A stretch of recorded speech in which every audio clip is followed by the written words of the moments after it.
શું નામ છે તમારું બેન? રાધાબેન. કયું ગામ છે? બરોબર છે. અત્યારે કેમ છે? સારું છે ને? તમને સાયટિકાનો પ્રોબ્લેમ હતો, બરોબર છે, તે દૂર થઈ ગયો અત્યારે. હો, પણ તમને જે લકવાની અસર છે એ હજી છે, એટલે એની માટે તમને દવા આપશું, એ દવા ચાલુ રાખવાની. હો, બરોબર. કેમ છે તમને હાથમાં અત્યારે? સારું છે ને? કયું ગામ છે તમારું? સુરકા. બરોબર છે. આ ભાઈ તો અહીંયા આવી ગયા હતા. આ ભાઈ, કેવી હાલત હતી તમારી? હાલત બહુ ખરાબ હતી. ધીંગા ટોળે કરીને લાવ્યા હતા અને દોડતા દોડતા મોકલ્યા બાપુ. બરોબર છે. અહીંયા આવું કામ કરીએ છીએ તો અહીંનું કામ કેવું છે? સારું છે? બહુ સારું. તો આવું કામ કરી દઈ. આમ આજીને તમારે લોહીની થોડીક કમી છે, એટલે તમારે ખાવા પીવામાં ધ્યાન રાખવાનું છે, ટેન્શન નથી લેવાનું. આ બેને પણ ટેન્શન નથી લેવાનું, તમારે પણ ટેન્શન લેવાનું નથી. તમારે પણ ટેન્શન નહીં લેવાનું, હો ને?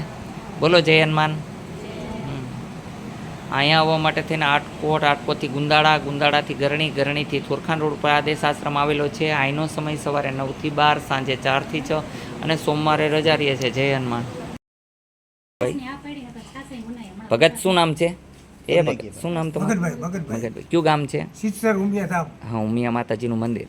કેમ છે અત્યારે અહીંયા આવ્યા પછી? સારું છે? બરોબર છે. શું નામ તમારું બેન? વનિતાબેન. ક્યાં ગામના છો? સિત્સરના છો. તો તમને અત્યારે સાયટિકામાં રાહત છે? બરોબર છે.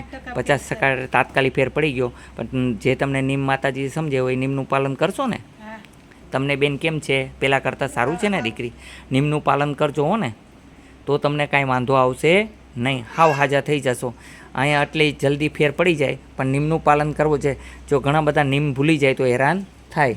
તમને જે સલાહ આપી એ તમે પણ માનજો. આ છોકરા માટે થઈને 3 વખત માલિશ કરવાનું છે, અને હું જે 2 દવા આપીશ એ એને પીવડાવો. 15 દિવસમાં તફાવત દેખાશે. બોલો જય હનુમાન. તમારું? હે? જયાબેન. હા, કયું ગામ છે? સિસોદ. હા. કેન્સરની બીમારી કેટલા ટાઈમથી હતી તમને? 2 મહિના થયા. કેટલા ટાઈમથી હતી ભાઈ? 2 મહિનાથી. દવા કેટલી જગ્યાએ લીધી તમે? બરોબર છે. શું કીધું ડૉક્ટરોએ? ઓપરેશન કરાવવું પડશે. તમને અહીંથી દેશી દવા આપી તો વગર ઓપરેશન અત્યારે કેટલા ટકા ફાયદો છે? ઘણોય ફાયદો છે ને. તો દવા નિયમિત લેશો તો હાવ ફાયદો થઈ જશે. બરોબર છે ભાઈ? નિયમના પાલન કરજો. હો, એમને જે ખાવાની ના પાડી એ ન ખવડાવતા, અને જે પ્રમાણે દવા દઈ એ પ્રમાણે લેશે તો એને ફાયદો થઈ જશે.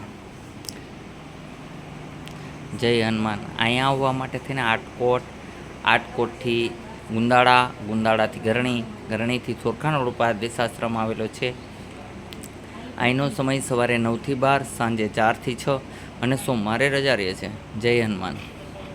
તમે જોઈ શકો છો કે કેવી હાલત હતી. અત્યારે 50% જેવો ફાયદો છે બેનને.